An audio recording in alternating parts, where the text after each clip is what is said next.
Mais madame, vous devez comprendre ça. C'est fini la rigolade ou c'est vous qui fixez les cadres? Ça, vous attaquez encore aux journalistes. Oui. C'est très mal, ça. Les journalistes, oui, je le je vois rappelle, bien, ce sont c'est des très mal, je serai contre-pouvoirs. puni. Les journalistes sont des contre-pouvoirs dans une société. Je trouve ça bah, très inquiétant que vous vous attaquiez à la presse. Je trouve ça très inquiétant, Jean-Luc Mélenchon. D'accord. Mais oui, pardonnez-moi, mais ça fait partie des contre-pouvoirs. Vous n'arrêtez pas de me partie demander la de vie. vous pardonner toutes sortes Et de vous m'avez choses, mais toujours pas n'ayez pas répondu sur la peur d'avoir dette. une opinion. Mais non, Mais ne vous déguisez pas en journaliste quand vous professez une opinion. Non, je ne professe pas une opinion. Allez, la dette, je n'aurai jamais ma réponse sur la dette. Mais tu n'auras pas de chiffres. Je n'aurai pas Bon. de chiffres. Vous savez quelle est la durée moyenne d'un titre de dette en France?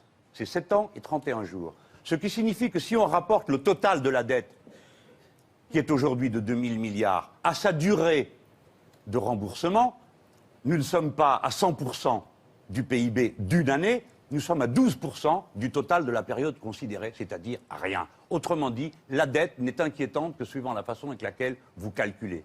Pour se refinancer, là encore, il y a plusieurs moyens. Vous voyez, on peut entrer dans la technique, je suis sûr que ça vous passionne. Oui, mais vous en sortez comme non, ça non, non, on sur y la reste technique. maintenant. On est dans la technique, mais on y va. est-ce qu'on laisse filer la dette? Moi, c'est ça la question. Est-ce qu'on laisse filer la dette? Est-ce que les dépenses vont être tellement coûteuses qu'on laisse filer la dette comme Écoutez, les finalement, je États-Unis? vois que vous êtes angoissé, donc je vais vous répondre non. Oui. On va vous la faire rembourser. Pas vivre. Vous me dites, vous n'avez pas laissé filer la dette, donc c'est vous qui allez payer. Non, non, non, vous allez payer.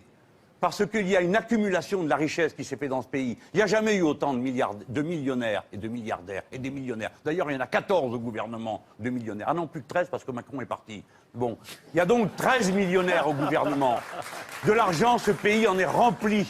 D'accord? Mais le partage est très inégal. Savez-vous qu'il est passé des poches du travail au capital depuis l'année 1982? Je reconnais que ce n'est peut-être pas la bonne année de repère et qu'on pourrait glisser à d'autres moments.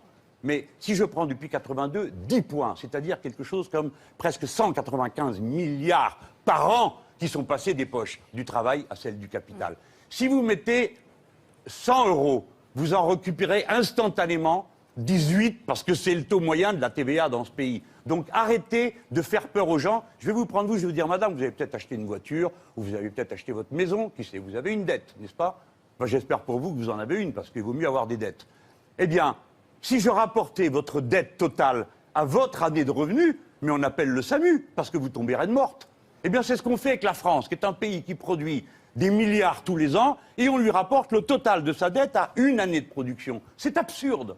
Et surtout, c'est criminel, parce qu'au nom de ça, on diminue les services publics, on soigne moins les gens, on les éduque moins, et donc ça va toujours plus mal.